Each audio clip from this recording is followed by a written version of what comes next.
பூஜ்யாய ஸ்ரீ ராகவேந்திராய சத்யதர்ம ரதாயச பஜதாம் கல்பவருட்சாய நமதாம் காமதேனவே. யோகிராம் சுரத்குமார் யோகிராம் சுரத்குமார் யோகிராம் சுரத்குமார் ஜெயகுரு ராயா. உலகெங்கிலும் வாழ்ந்து கொண்டிருக்கும் ஸ்ரீ ராகவேந்திரா யூடியூப் சேனல் நேயர்களுக்கு டாக்டர் சைதை ராஜாவின் அன்பான வணக்கங்கள்.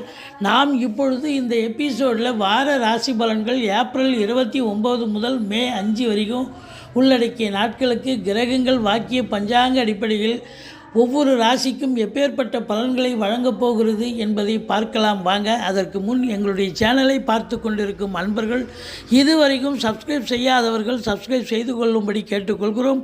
ரைட் சைடில் சப்ஸ்கிரைப் இருக்கும், பெல் பட்டன் இருக்கும், ரெண்டுத்தையும் ப்ரெஸ் பண்ணிங்கன்னா அடுத்த நொடியே எங்களுடைய வீடியோ உங்களை நோக்கி வர துவங்கிவிடும்.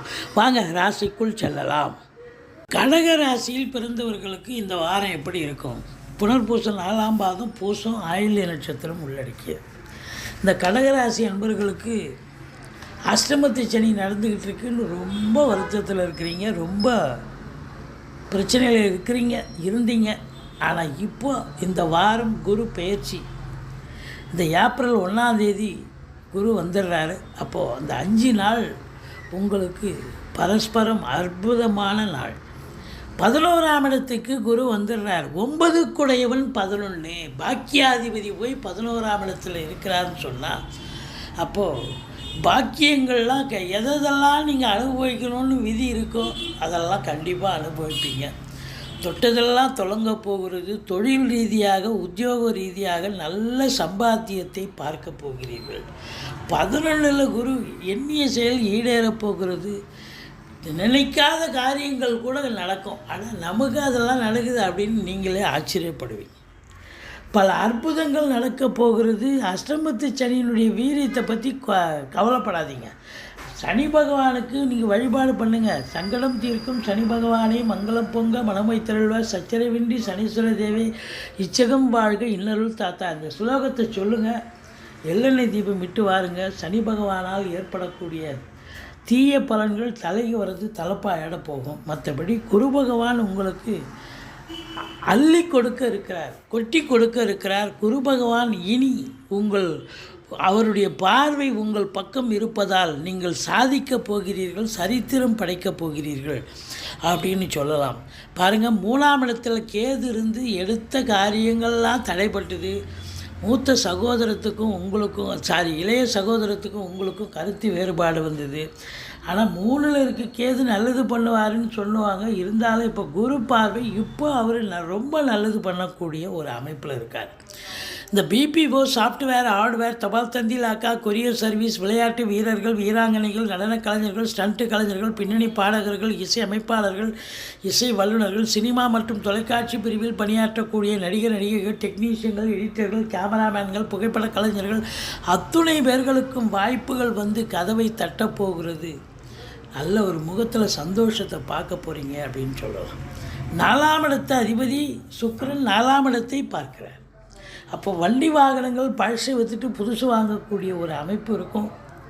ஒரு சிலருக்கு வீட்டை அலங்காரம் பெயிண்ட் பண்ணுறது, இன்டீரியர் டெக்கரேஷன் பண்ணுறது, அப்படி ஒரு நேர்த்தியான ஒரு வேலையில் இறங்குவீங்க. மற்றபடி தாய் வழி சொந்தங்கள் உங்களுக்கு அனுகூலமாக இருக்க போகிறார்கள். 5ஆம் இடத்தை சனி பார்த்து நிறைய பிரச்சனைகளை ஃபேஸ் பண்ணிங்க. பூர்வீகத்தில் பிரச்சனை இருந்தது, சொத்து பத்தில் பிரச்சனை இருந்தது, பங்காளிக்கு சண்டை, வரப்பு சண்டை, வாய்க்கால் சண்டைன்னு பிள்ளைகளுக்கும் இடர்பாடுகள் இருந்தது. உங்களுக்கு சந்தோஷம்னா என்னான்னு கேட்ட அளவுக்கு பிரச்சனையாக இருந்தீர்கள். ஆனால் இப்போ 5ஆம் இடத்தை குரு பார்ப்பதால் ரொம்ப சந்தோஷமாக இருக்க போகிறீங்க. அந்த பிரச்சனையெல்லாம் சால்வ் ஆகிட போகுது. அது எப்படி சால்வ் ஆச்சுன்னு கடவுளுக்கு தான் தெரியும். அந்த அளவு கடவுள் கிரகங்களும் கடவுளும் நினச்சா எதையும் ஒரு நொடி பொழுதில் அதை சரி பண்ண முடியும். அப்போ குரு பார்வை 5ஆம் இடத்தில் இருப்பதால் பூர்வீகத்தில் இருந்து வந்த பிரச்சனைகள் அகன்று சகஜ நிலைக்கு மாறி சந்தோஷமாக இருக்கக்கூடிய நிலை. பிள்ளைகளுடைய இடர்பாடுகள் இன்னல்கள் எல்லாம் கலைஞ்சி அவங்களும் நல்லா இருப்பாங்க. நீங்களும் உங்கள் முகத்தில் சந்தோஷத்தை எதிர்பார்க்கலாம். சீட்டாட்டம், race, lottery, speculation, share market போன்ற இனங்களில் ஈடுபாடு காட்டுபவர்களுக்கு ஒரு அற்புதமான ஒரு வாரம். பூர்வீக சொத்து கைக்கு கிடைக்கணுன்னா இந்த நேரத்தில் பயன்படுத்திங்க. கண்டிப்பாக திருப்தியாக கிடைக்கும் உங்கள் பங்கு. நீண்ட நாளாக குழந்தை பாக்கியத்துக்காக நாங்கள் 5 வருஷம் 10 வருஷமாக மாத்திரை சாப்பிட்ருக்கோம், மெடிக்கல் ட்ரீட்மெண்ட் எடுத்துகிட்ருக்கோம். இந்த காலகட்டம் நல்ல பதில் வரும், நல்ல அற்புதமான பதில் கிடைக்கும் டெஃபினட்டாக. 7ஆம் இடத்தை குரு பார்க்குறாரு. இது பெரிய அதிசயங்க. இந்த கடக ராசிக்கு இந்த 7ஆம் இடம் ரொம்ப இதுவுங்க. எப்போவுமே கணவன் மனைவிக்குள்ள கருத்து வேறுபாடு நிறைய வரும். இப்போ குரு பார்க்குறதால ஓரளவுக்கு அண்டர்ஸ்டாண்டிங் ஏற்பட்டு ஒருத்தருக்கு ஒருத்தர் மனம் விட்டு பேசக்கூடிய ஒரு நிலை, சகஜ நிலை, சந்தோஷ நிலைக்கு மாறும். நண்பர்கள் கூட ஓரளவுக்கு ஓடி ஒளிந்த நண்பர்கள் தேடி உறவாடுவார்கள். உறவினர்களும் அப்படித்தான். 7ஆம் இடம் சிறப்பாக இருப்பதால் இது நாள் வரைக்கும் நீங்கள் சென்றமிடமெல்லாம் வெறுப்பு அப்படின்னு இருந்தது. இப்போ சென்றமிடமெல்லாம் சிறப்பு அப்படின்னு சொல்லலாம். அந்த அளவுக்கு 7ஆம் இடத்தை குரு பார்க்குறதால யார் போனாலும் உங்களை பார்த்த உடனே மூஞ்சி திருப்பிக்கினாங்க. ஆனால் இப்போது உங்களை பார்த்த உடனே முகமலர்ந்து வரவேற்கக்கூடிய ஒரு நிலை வந்தாச்சு. எல்லாம் நம்ம கையில் எதுவும் இல்லை, எல்லாம் கிரகங்கள் கையில் இருக்குது. கிரகங்கள் தான் ஆட்டி வைக்கின்றன அத்தனையும். இப்போது திருமண வயதில் இருக்கும் அன்பர்களுக்கு திருமணம் கைகூடி வரும். கணவன் மனைவி ஒற்றுமை, சந்தோஷம், குதூகலம் ஏற்படும்.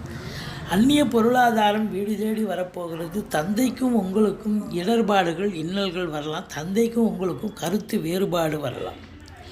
மற்றபடி உங்களுக்கு தொழில் ரீதியாக சில இடர்பாடுகள் வரும். உத்தியோகத்தில் காவல்துறை, தீயணைப்புத்துறை, மருத்துவத்துறை, இராணுவத்துறை, IAS, IPS, IFS, நிதித்துறை, நீதித்துறை, இதெல்லாம் முதல் 2 நாள் தான் நீதித்துறையெல்லாம் பிரச்சனை இருக்கும். அப்புறம் குரு வந்துடுறாரு, 1ஆம் தேதிக்கு மேலே வந்துடுறாரு, ஒன்றும் பிரச்சனை இல்லை.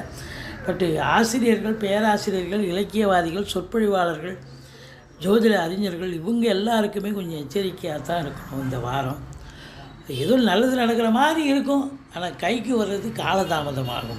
மற்றபடி கலைத்துறையில் இருக்கும் அன்பர்களுக்கும் சில எதிர்ப்புகளை சந்திப்பீர்கள், சில விரோதங்களை பார்ப்பீர்கள், சில நஷ்டங்களை கூட கிடைக்கக்கூடிய ஒரு காலகட்டம்.